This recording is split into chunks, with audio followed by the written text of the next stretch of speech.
আসসালামু আলাইকুম। আমি সারিয়ানস মম। কেমন আছেন সবাই? আমরা আলহামদুলিল্লাহ ভালো আছি। অনেকদিন মেয়ের স্কুল, পড়াশোনা এসবের জন্য আর সবার সাথে ভিডিও শেয়ার করা হয় নাই। তাই আজ ভাবলাম একটা ভিডিও শেয়ার করি আপনাদের সাথে। অনেকদিন পর বেরিয়েছি, মেয়ের কিছু শপিং প্রয়োজন। আমি বেশিরভাগ সময় আমার মেয়ের জন্য শপিং করি ইস্টার্ন মল্লিকা থেকে।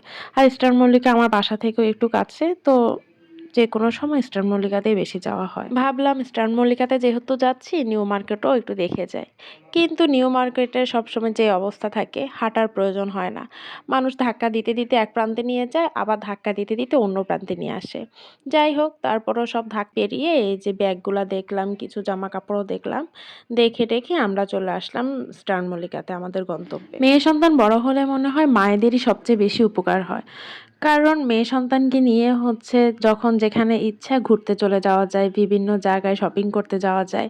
এই যে আমি আমার মেয়ে বড় হওয়ার পর কিন্তু আর কাউকে শপিং পার্টনার হিসেবে খুব একটা বেশি প্রায়োরিটি দেই না। কারণ কেউ হয়তো অল্প একটু আমার সাথে হাঁটাহাঁটি করে তারপর বোর হয়ে যাবে। কিন্তু আমার মেয়ে আল্লাহর রহমতে এরকম বোর হয় না। এই যে মা মেয়ে কথা বলতে বলতে চলে আসলাম শপিং করার জন্য। এর মধ্যে মেয়ের জন্য কয়েকটা ড্রেসও পছন্দ হয়ে গেছে আলহামদুলিল্লাহ। এই যে একটু কেনাকাটা করলাম, তারপর আবার কয়েকটা দোকান দেখলাম। তারপর এখানে কিছু ব্যাগ দেখছিলাম। এই যে এখানে 1000, 1200, 800, 900 র মধ্যে ভালোই কিছু ব্যাগ বিক্রি করে।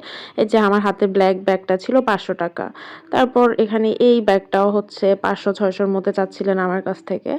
তো ভালোই আমার কাছে এই ইস্টার্ন মল্লিকার নিচতলার ব্যাগগুলার কালেকশন আমার মোটামুটি ভালোই লাগে। তারপর একটু শপিং করা হলো। এখন মেয়ের বায়না খাওয়া-দাওয়া হবে। তো এই যে চলে আসলাম মা মেয়ে একটু খাওয়া-দাওয়া করার জন্য। তারপর খাবারের অর্ডার দিয়ে মা মেয়ে কিছুক্ষণ ভিডিও করলাম, ছবি তুললাম। নরমালি মেয়ে মানুষ কোথাও গেলে যা হয় আরকি। তারপর এই যে এগুলো করতে করতে আমাদের খাবার চলে আসলো। তো খাবার আসার সাথে সাথে আমি তাকে একটু মুখে দিয়ে বলতেছি, "একটু তুমি রিভিউ দাও। কেমন লাগতেছে তোমার কাছে?" তো তার কাছে বাইরের খাবার হলেই তার কাছে খুবই ভালো লাগে, খুবই পছন্দ। এটা যেমনই হোক। তো সেটাই সে আমাকে বলতেছে তার অনেক ভালো লাগতেছে।